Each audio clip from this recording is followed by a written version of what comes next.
Hey, and welcome to Trail Trials, the video review section of iRunFar.com. My name is Travis Liles, and in this video we're going to take a look at the Mizuno Wave Ascend 7.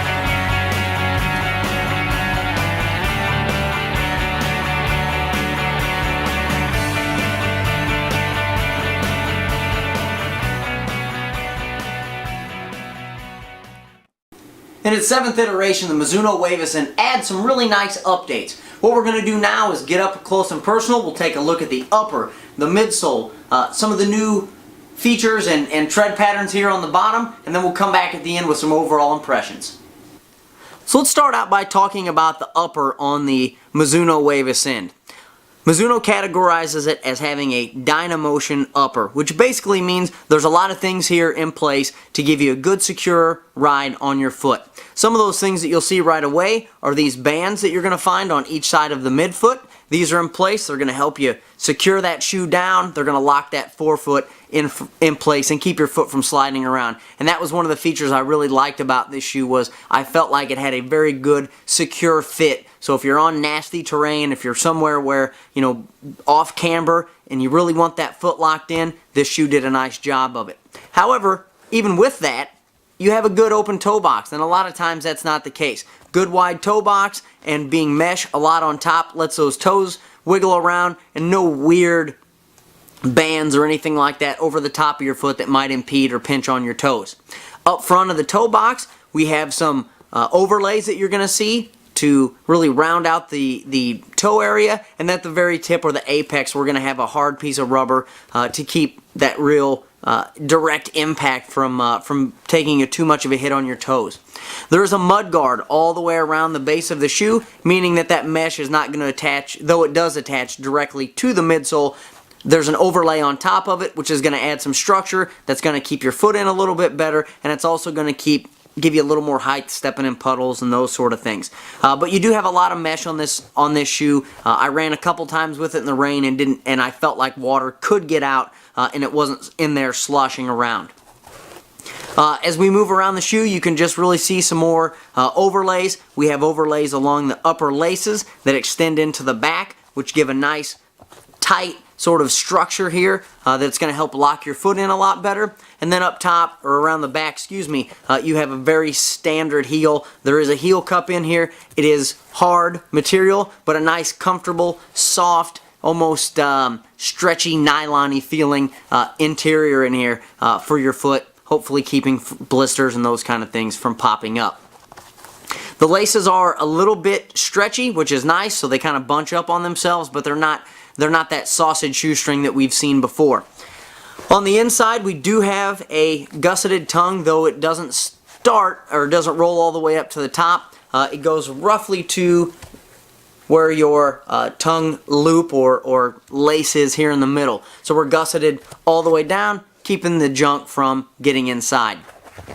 As you would expect on standard types of road shoes or even trail shoes anymore, of course you have a removable insole if you need to put something in there.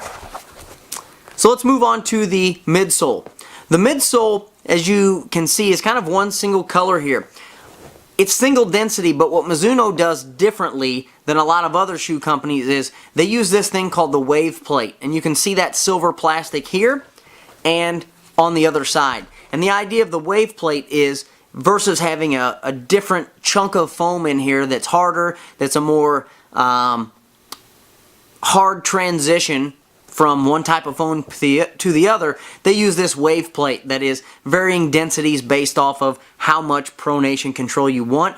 This is for mild to moderate overpronators. You can see that by the wave plate and sort of the height of it.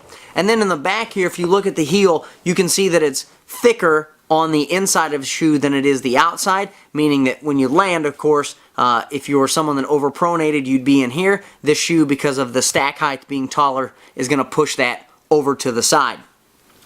But what's nice is this is a good cushy foam. So you're not looking at like Hoka type of foam, but this is soft and really takes a lot of the impact from rocks, and I felt did a nice job absorbing. Of course, the downside of that is going to be the feel of the trail, so obviously you need to weigh those types of options.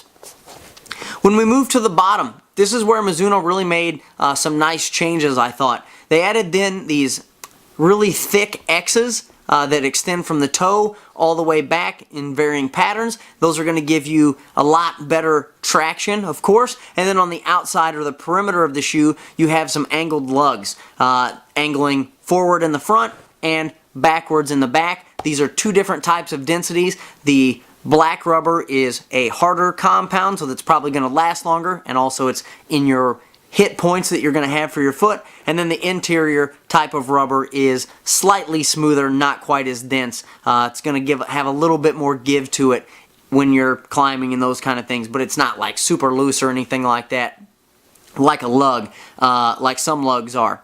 But overall, a really nice tread pattern on the bottom here. So overall, what you've got is a 11.2 or 11.4, depending on where you see it, ounce shoe with about an 11 millimeter drop that can definitely take a beating out on the trail. The Wavicin definitely doesn't fall in line with the current trends of super lightweight, low profile, minimal type of shoe. This is a mid to heavyweight shoe, lots of protection, good grip, good overall features, and what I really like about it is it's something that is a good hybrid shoe. So if you're somebody that travels, you can throw this in your suitcase. It transitions well on the road, and it transitions well to trail also, so you don't have to pack two different pairs. Overall, good shoe, solid, gonna have its audience. It's probably not you minimalist folks out there, but definitely anybody looking for something with a little more stability, a lot of support, and a solid all-around general purpose trail shoe. I definitely encourage you to check out the Mizuno Wavicin 7. As always, any questions or comments, leave those below the video. Thanks for watching, and we'll catch you next time.